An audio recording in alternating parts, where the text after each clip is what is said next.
হাদিসের উপরে আমল করার তৌফিক দান করেছেন। বলি আলহামদুলিল্লাহ।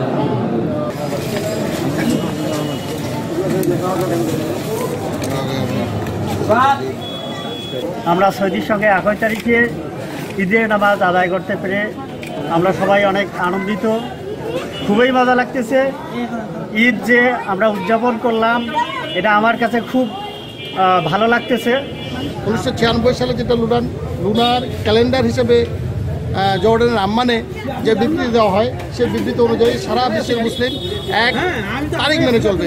সেই 1 তারিখ মেনেই আমরা এবং 1 তারিখ মেনেই আমরা ইনশাআল্লাহ আজকে ঈদ পালন করলাম। আর বাংলাদেশের যারা আপামর জনসাধারণ আছেন, মুসলিম ভাই, সবার প্রতি অনুরোধ থাকবে যেন ওই লুনার ক্যালেন্ডার অনুযায়ী অনুসরণ করে আমরা সারা বিশ্বের মুসলিমের সাথে একাত্মতা ঘোষণা করে ঈদ পালন করতে পারি। আমরা সারা পৃথিবীর মুসলিম, এক আল্লাহর বান্দা এবং এক নবীর আমরা উম্মত। আমাদের সারা পৃথিবীতেই যে কোনো ক্যালেন্ডার, যে কোনো মাস বা দিন, যে গণনা আছে,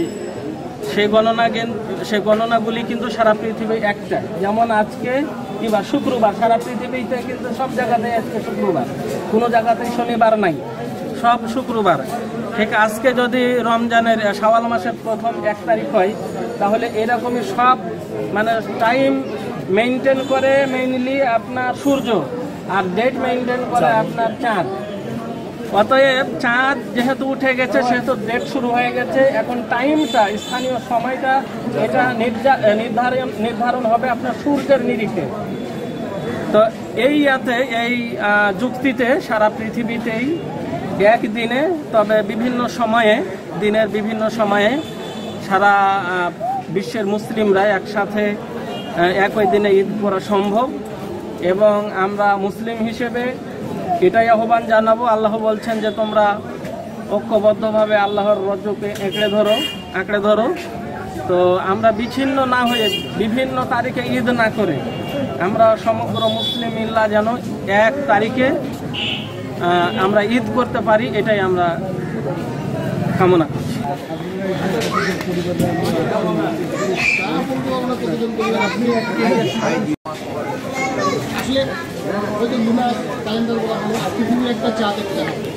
সংবাদ, ফিচার ও অনুষ্ঠানের জন্য ভিজিট করুন সংবাদ প্রকাশের ওয়েবসাইট এবং যুক্ত থাকুন ফেসবুক পেজ ও ইউটিউব চ্যানেলের সঙ্গে।